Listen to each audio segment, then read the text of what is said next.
Hi, my name is Sean Kaasten and I'd like to show you my redesigned Internet Explorer history system. Here I have regular Internet Explorer open and I've made a new toolbar button for it. So when I click on this icon, the history list appears. And you can see that here's a listing of my Internet history items. And it is sorted so that the most recent item is always at the top. So as I navigate to pages, these items move to the top of the list.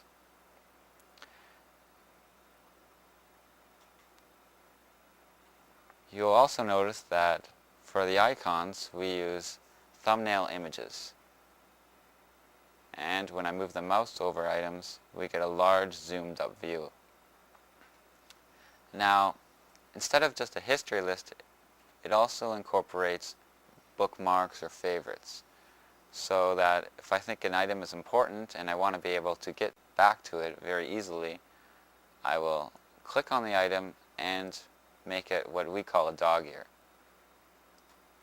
So when I do this, I can give it a new name, such as staff. And now you can see the icon has changed so that the corner is folded over, like a book page where you fold over the corner to make it a dog ear. You'll also notice that items have bars next to them, such as this item has a green bar next to it, and this item has a short gray bar next to it. These bars are representing the frequency counts, how often I've been to those pages. Items that don't have bars, I've only been to once or twice. Now these bars and the dog ears work with this slider. As I move the slider over, I'm filtering the list. You can see this icon here has changed. It now has a bar next to it, and this bar gets higher as I move the slider over.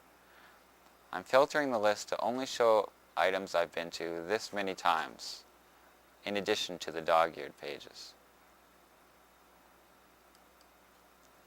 You can see how quickly I can go from my full list of history to only the pages I've been to either many times or have dog-eared as being important. And the final setting on the slider are just my dog-eared pages.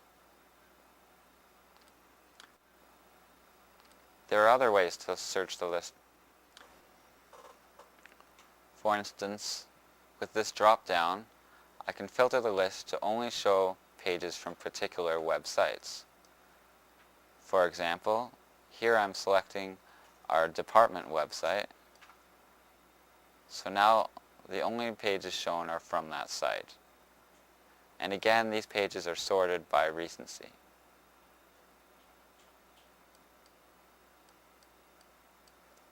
I can also search the list by title. If I know a particular keyword that I'm looking for instance, I will search the list to only show pages that have Calgary somewhere in the title. And you can see the list is filtered as I type each letter. The reason the staff page appears is that it retains the original title, which had the word Calgary in it. Finally, we've modified the back and forward buttons so that instead of the stack implementation used by current regular browser systems, it simply moves up and down this list. So clicking back just moves me backwards in this history list, and forwards does the opposite. This mechanism ensures that I can reach any page in the history with back.